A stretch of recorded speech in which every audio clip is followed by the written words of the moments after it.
Welcome to knowledge theme में खुश आमदीद। आज का जो हमारा टॉपिक है, जो चीज़ हमने सीखनी है HTML से रेलिवेंट जो है वो है आई फ्रेम का यूज़।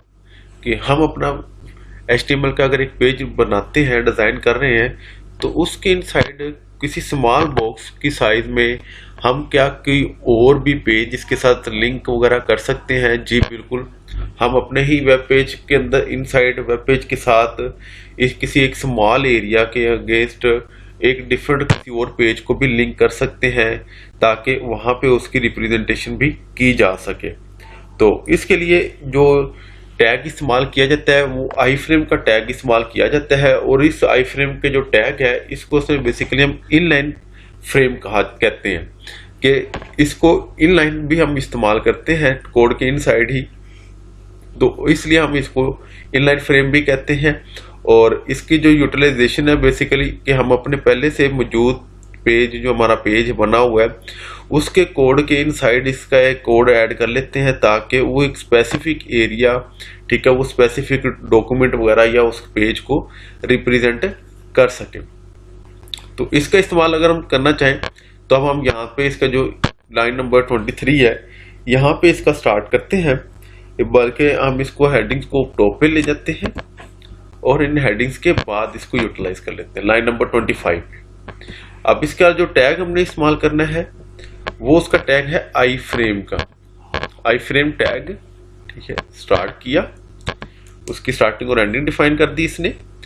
और जो चीज हमने डिफाइन करनी है कि हमने आई फ्रेम के इनसाइड काम क्या करना है, हमारे आई फ्रेम के इनसाइड चीज होनी क्या चाहिए, वो हमने इस फ्रेम के टैग के इनसाइड, जो स्टार्टिंग टैग है इसके इनसाइड चीजों को स्पेसिफाई करना है, डिफाइन करना है। अब सबसे पहले लेट्स सपोज किसी भी डॉक्यूमेंट को या किसी भी लिंक को हमने इसके साथ लिंक करना है, ऐड करना है, इस यहाँ पे विजुअलाइज करवाना है, तो उसके लिए जो मेथड है वो है सोर्स इस्तेमाल करना है। हमने कोई ना कोई सोर्स हमारा होगा, ठीक है, सोर्स इज इक्वल टू, ठीक है, और हमारे पास यहाँ पे कोई भी उसका जो हम कह सकते हैं कि पेज डॉट HTML होगा। कि ये कर दिया कि यहाँ पे इसके साथ एक पेज जो है वो HTML का पेज जो है वो लिंक कर दिया जाए। तो अभी इस पेज के बाद, ठीक है, ये आपने सोर्स डिफाइन कर दिया। सोर्स डिफाइन करने के बाद अब इसको, इसका एक एरिया डिफाइन कर देना आपने स्पेसिफिक, कि इसकी जो हाइट और विड्थ कितनी होगी, इसने कितना एरिया ऑक्यूपाई करना है आपके पेज के ऊपर। हम एक दफा क्या करते हैं, हम अभी एक दफा इसको सेव करके अपना वेब पेज ओपन करते हैं, ताकि हमें कुछ वहां पे विजुअल इफेक्ट्स को देख सके, और फिर उसके अकॉर्डिंग इन चीजों को मजीद इंप्लीमेंट करवाते जाते हैं साथ साथ। अच्छा जी, अब यहाँ पे ये देखा जाए तो ये हमारे पास एक बॉक्स है, यहाँ पे विजुअलाइज हो रहा है, ठीक है। हेडिंग्स के बाद जो हमने कहा था कि हम एक आई फ्रेम को इस्तेमाल करेंगे, तो अब ये डिफॉल्ट इसकी जो साइज है, इसकी हाइट और विड्थ है, वो इसने यूटिलाइज की हुई है। और इसको यहाँ पे देखा जाए तो वो पेज का लिंक नहीं मिला, ठीक है, क्योंकि वो पेज अवेलेबल ही नहीं है। हमने तो जनरल सिर्फ वैसे ही एक पेज को यहाँ पे पेज का लिंक ऐड कर दिया हुआ था, ठीक है। हम यहाँ पे कोई और पेज का लिंक ऐड करेंगे, एक नया पेज बनाकर उसको साथ लिंक करेंगे। सबसे पहले हम इस आई फ्रेम को की प्रॉपर्टीज, इसके एट्रीब्यूट्स वगैरह को देख लेते हैं। अच्छा, ये हो गया। अब इसके बाद हम अपने कोड पे आए। कोड में आने के बाद हमारे पास यहाँ पे अगर देखा जाए कि हमारे पास आई फ्रेम तो आ गया, हुआ फ्रेम तो बन गया हुआ, ठीक है। अब अगर इसकी हम कहते हैं कि हमें इसकी मजीद कोई हाइट और विड्थ को भी मैनेज करना चाह रहे हैं, या हम कहते हैं कि लेट्स सपोज इसकी जो हाइट है वो ठीक है, इसकी विड्थ को थोड़ा सा, ठीक है, इंक्रीज कर दिया जाए, ठीक है। तो उसके लिए हमारे पास जो चीजें यूटिलाइज करते हैं हम उसको इस्तेमाल करते हैं स्टाइल, ठीक है। हम स्टाइल में ये चीजें फिर डिफाइन करते हैं इसकी, कि स्टाइल में इसकी सबसे पहले आ जाता है हमारे पास जी, लेट्स सपोज हमारी हाइट है, कि हाइट को अगर हम चेंज करना चाह रहे हैं तो हाइट कितनी होनी चाहिए। हाइट हम अगर कहना है, हम कह देते हैं जी उसकी 300 पिक्सल कर ले, ठीक है, 300 पिक्सल कर ले, ठीक है, सेमी कोलन, ठीक है। और उसके बाद अब इसकी विड्थ को डिफाइन कर लेते हैं, विड्थ, ठीक है। और फिर इसको भी हम कह देते हैं जी, अच्छा जी, इसकी जो विड्थ है वो 500 पिक्सल कर लेते हैं। और इसको कंट्रोल एस करके सेव कर दिया। अब इसको चेक कर लेते हैं इसमें चेंज ओवर कितना है। जी बिल्कुल ठीक है, ये यहाँ पे देखा जाए तो अब इसकी साइज कैपेसिटी जो है वो काफ़ी इंक्रीज कर गई हुई है। अगेन अब कोड पे आते हैं। अब ये हो गया। अब हमने अपना कोई सोर्स उसको ऐड कर दिया, उसका पेज को लिंक कर दिया। पेज लिंक करने के बाद उसकी हाइट और विड्थ को भी मैनेज कर लिया। अब हाइट और विड्थ को मैनेज करने के बाद और भी कुछ बहुत सी इंपॉर्टेंट चीज़ें हैं, ठीक है, जो हमें इससे के रेलिवेंट हमें डिफाइन करनी होती हैं। और वो सबसे पहले दूसरा ये था कि हमने सोर्स को डिफाइन किया। सोर्स के बाद उसका कोई स्पेसिफिक एरिया उसको डिफाइन कर दिया कि कितना एरिया इसने ऑक्यूपाई करना है। अब इसके साथ साथ इसको ना एक हमने नेम भी डिफाइन कर देना कि इस हमारे फ्रेम का ना जो नेम है वो क्या होगा, कि हमारे इस फ्रेम को अगर कहीं पे और भी हमने यूटिलाइज करना है, ठीक है, तो हमने उस फ्रेम को अगर कॉल करना है या उसको कहीं पे रेफरेंस ऐड करना है कि कोई और पेज भी इस फ्रेम के इनसाइड ओपन हो, तो इसका एक स्पेसिफिक नेम लिख देंगे हम कि इस इनसाइड हम नेम का नेम एट्रीब्यूट इस्तेमाल कर लेंगे। अब इस नेम को हमने क्या करना है, इसका नेम लिख देना है। अब यहाँ पे जो नेम लिखा जाएगा वो इस फ्रेम का नेम होगा कि लेट्स हम कहते हैं जी ये है जी हमारे पास फ्रेम 1, ठीक है। अब अगर कहीं पे मुझे और भी कोई रेफरेंस इस फ्रेम के इनसाइड विजुलाइज करवाना है तो मैं हाइपर लिंक वगैरह को यहाँ उसको इस्तेमाल करना चाह रहा हूँ, तो मैंने सिर्फ वहां पे आई फ्रेम को ही टारगेट करना होगा कि मेरी जो चीज है वो इस फ्रेम के इनसाइड मुझे विजुलाइज करवा दे, ठीक है, कहीं और अगर मुझे यूटिलाइज करना है, ठीक है। ये इसका नेम का सबसे बड़ा बेनिफिट होता है। तो उसके बाद आता है कि अच्छा जी इसका कोई ना कोई टाइटल भी डिफाइन कर दिया जाए, ठीक है। फ्रेम का टाइटल क्या होना चाहिए, ठीक है, ताकि जो हमारे पास मोस्टली ये रीडर्स वगैरह आ जाते हैं, ठीक है, जो कोड वगैरह को रीड आउट करते हैं, ठीक है, तो हमने उस फ्रेम को किस लिए डिफाइन किया हुआ है, ठीक है, ताकि वो इसको रीड आउट करें स्क्रीन को, तो इसको उनको आइडिया हो जाए कि ये जो फ्रेम है इसकी यूटिलाइजेशन क्या है। तो इसलिए हम इसको यहाँ पे डिफाइन कर देंगे, ठीक है। अब इसका हम वैसे जनरली अभी लिख देते हैं जैसे जी यूज ऑफ आई फ्रेम, ठीक है, कि आई फ्रेम का यूज का हम बताया हुआ है इसके इनसाइड, ठीक है। आप अपने पेज पे आते हैं, रिफ्रेश करते हैं, ठीक है, ये कंप्लीट हो गया हुआ। अब हमने क्या करना है, अब हमने अपने कोड पे आए। कोड पे आने के बाद अब हम यहाँ पे ये जो सोर्स है अब हम इसको चेंज कर देते हैं। अब इसको चेंज ये करेंगे कि यहाँ पे जो हमने सोर्स दिया हुआ है अब इसके जगह पे कोई ऐसे पेज का लिंक दे देंगे जो हमारे पास भी अवेलेबल हो। हम अगर सिंपली करना चाहें तो कंट्रोल एन प्रेस करके एक नया पेज भी बना सकते हैं, ठीक है। लेट्स सपोज हम कहते हैं जी अच्छा जी हमारे पास क्या है जी डॉक, हम HTML के एक पेज बना लेते हैं,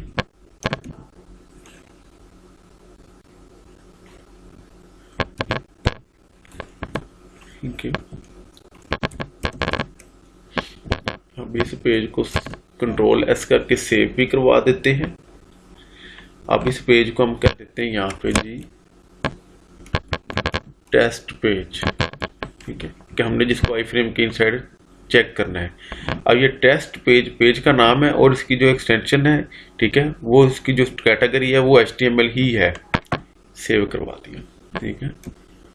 और यहाँ पे इसको हेड को डिफाइन कर देते हैं टेस्ट,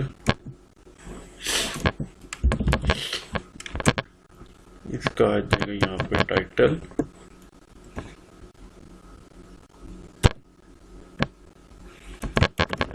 टेस्ट। और अब यहाँ पे हमने स्टार्ट कर देना है जी बॉडी टैग को, ठीक है।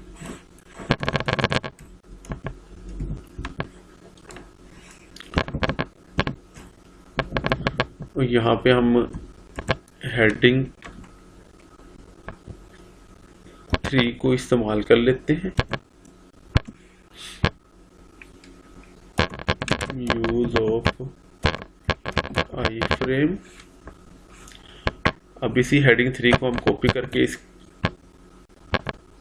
कॉपी करते हैं और इसकी 2-3 कॉपीज भी जनरेट कर लेते हैं और इसके इनसाइड यहाँ पे, ठीक है, यहाँ पे तेज कर चेक कर लेते हैं, इसके टेस्ट को चेंज कर देते हैं, टेस्ट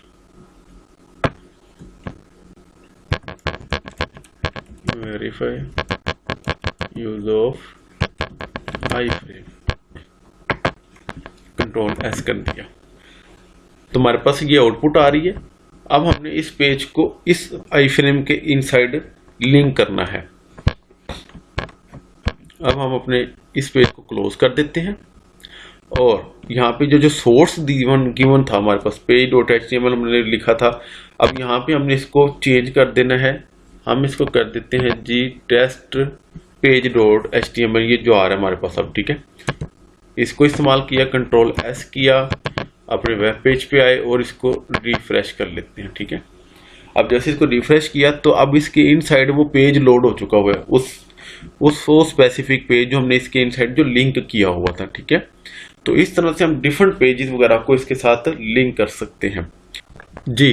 तो जो हमने पेज सेपरेट डिजाइन करके या सेपरेट उसका कोड लिख के एक पेज बनाया था ये वाला, अब उसको हमने तो आई फ्रेम के अंदर इसका इस्तेमाल कर लिया। जो हमारा आई फ्रेम था उसके अंदर उसके पेज को हमने लिंक किया और पेज हमें यहाँ पे लोड हुआ मिल भी गया हुआ है।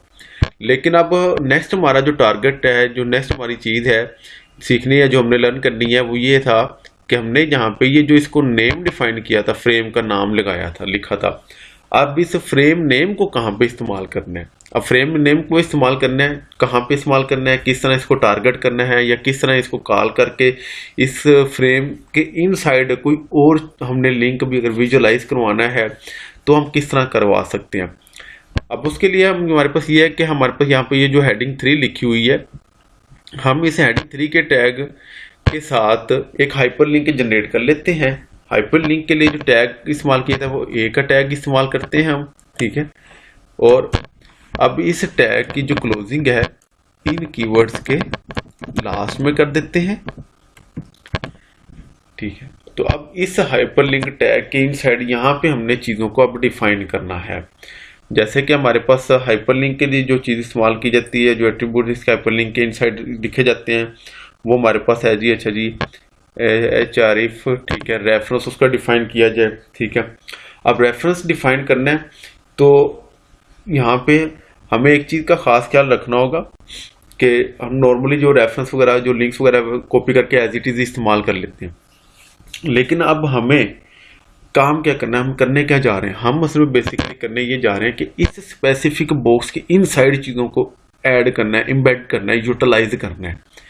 तो हमारा मकसद ये है कि लेट्स सपोज हम कहते हैं कि कोई भी एक यूट्यूब की वीडियो है, जैसे हम डिफरेंट वेबसाइट वगैरह को विजिट करते हैं तो यहाँ उनके एक स्पेसिफिक छोटा सा बॉक्स ओपन हुआ होता है जहाँ पे वीडियो वगैरह प्ले हो जाती है या वहाँ पे वीडियो में विजुअलाइज होती है प्ले बटन के साथ।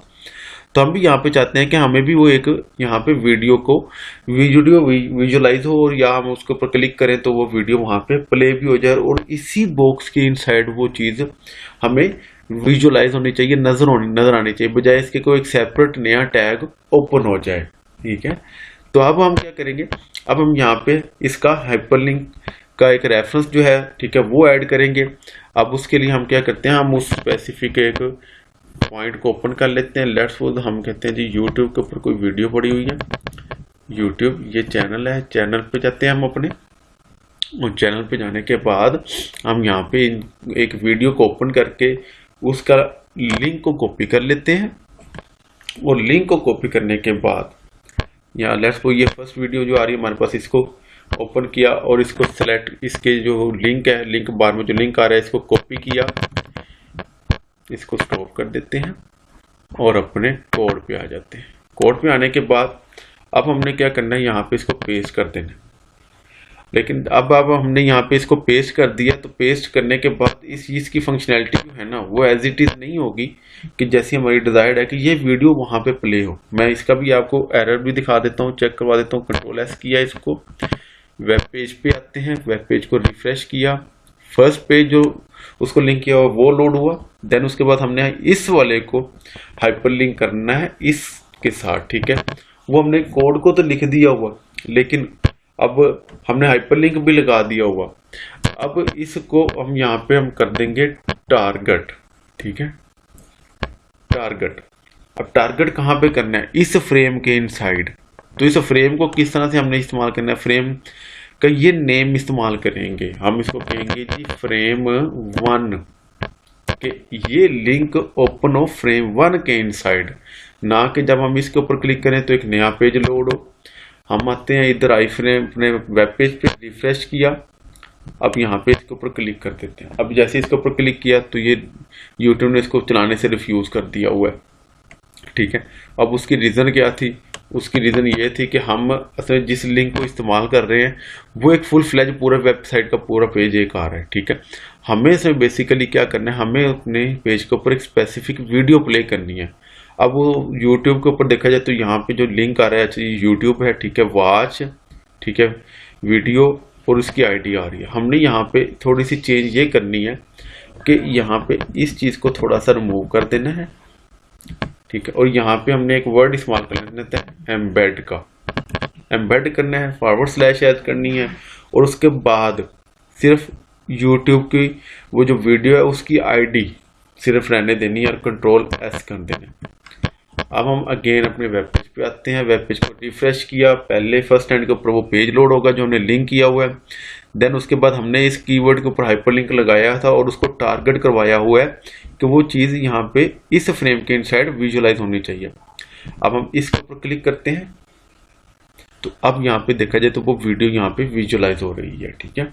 तो इस तरह से हम अपने डिफरेंट लिंक्स वगैरह को अपने इन आई फ्रेम्स के इनसाइड इस्तेमाल कर सकते हैं, अपने डिफरेंट सोशल मीडिया मार्केटिंग वगैरह के लिहाज से भी हो सकता है, ठीक है।